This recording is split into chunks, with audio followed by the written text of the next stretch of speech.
Sergei berseragam militer terlihat seperti burung yang bahagia. Antar jemput bola bali dengan hati-hati di barak.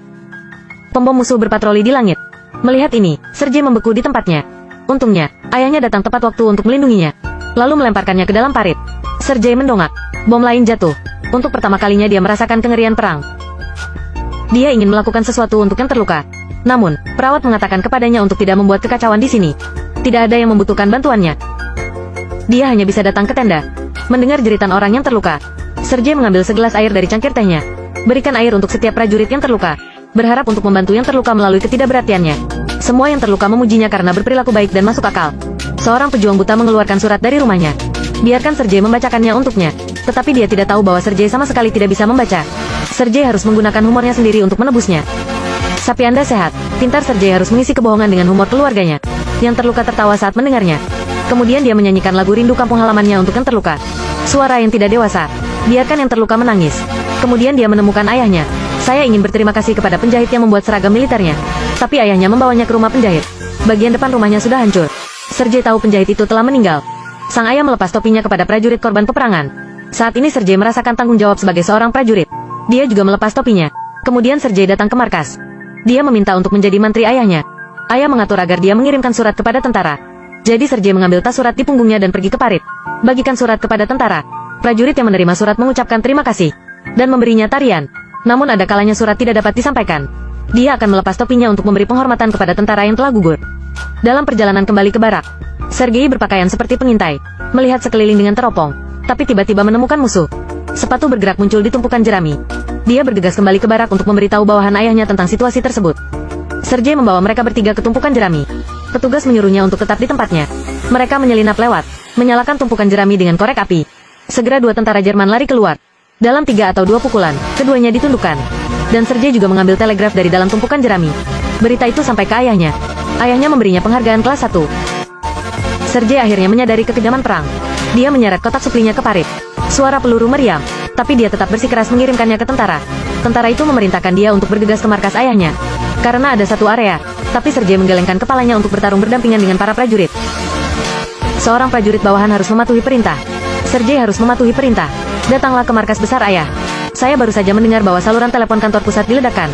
Dia segera meraba-raba saluran telepon untuk menemukan apa kerusakannya. Keluar dari parit untuk mendukung pengeboman peluru. Membungkuk dan merangkak ke depan. Akhirnya menemukan titik kerusakan. Setelah komunikasi, tentara kelelahan. Katakan padanya bagaimana menjawab telepon dalam satu nafas. Jadi, Sergei mencoba menghubungi saluran telepon. Komunikasi komando akhirnya kembali normal. Jadi mereka memenangkan perang. Dia juga menarik garis merah untuk ayahnya. Ayah Katia sakit parah. Katia mengambil kotak terapi dan segera berlari ke markas. Dengan bantuan Sergei, keduanya akhirnya menemukan ayah Katia. Karena kemenangan, pasukan ayah pergi ke markas barak lain. Beberapa orang mengobrol dengan gembira di jalan. Truk di depan tiba-tiba menabrak ranjau. Semua orang di dalam mobil itu meledak. Sergei juga pusing karena shock. Dia melangkah maju dan melihat anak buah ayahnya telah meninggal.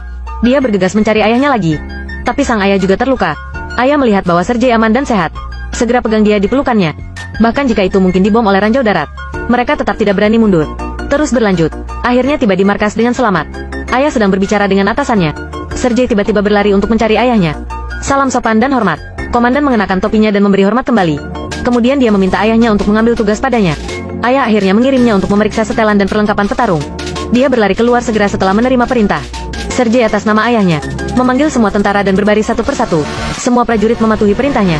Dia naik untuk memeriksanya. Saya melihat bahwa peralatan prajurit benar-benar harus diganti. Kemudian diam-diam meminta petugas di sebelahnya untuk menuliskan nama-nama personel tersebut. Sergei kembali ke markas dengan membawa daftar nama personel. Dia menyerahkan daftar itu kepada atasan ayahnya. Ambil daftarnya dan lihat nama orang di dalamnya. Dia tidak bisa mempercayainya. Seorang anak yang baru berusia 6 tahun.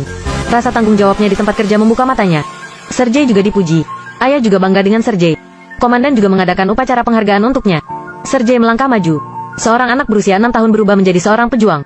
Komandan datang untuk membantunya memakai medalinya. Namun menurutnya medali itu merupakan kehormatan bagi semua orang yang hadir. Dan tentara yang telah berkorban. Itu semua prajurit yang menemaninya untuk tumbuh sebagai gantinya. Di malam hari dia berjalan dan mengobrol dengan ayahnya. Ayah sedang merencanakan masa depan Sergei. Serangan bom musuh datang secara tiba-tiba. Sergei segera melompat ke parit dan bersembunyi. Ayah berlari ke area pertempuran depan. Ayah tidak begitu beruntung. Sebuah peluru menghantamnya secara langsung. Sergei bergegas mencari ayahnya. Dia memindahkan cabang di sebelahnya. Hanya untuk menemukan bahwa ayahnya tidak tertimpa pohon. Dia ingin memindahkan pohon untuk mengeluarkan ayahnya. Pepohonan itu tetap tidak bergerak. Dalam keputusasaan, Dia hanya bisa pergi ke prajurit terdekat untuk meminta menyelamatkan ayahnya. Suster memberitahu bahwa ayahnya aman. Hanya butuh istirahat sebentar saja. Sergei masuk ke bangsal. Dia melihat ayahnya terbaring di tempat tidur. Air mata langsung membasahi wajahnya. Ayah meminta Sergei untuk mendatanginya. Katakan padanya laki-laki tidak boleh menangis. Dia menyeka air matanya dan menjadi pria yang kuat. Perang akhirnya berakhir. Sergei menjadi pahlawan hebat mengikuti tim. Ini adalah film berdasarkan kisah nyata. Tentang seorang anak berusia 6 tahun selama Perang Dunia Kedua. Kisahnya bergabung dengan tentara Soviet setelah kehilangan keluarganya.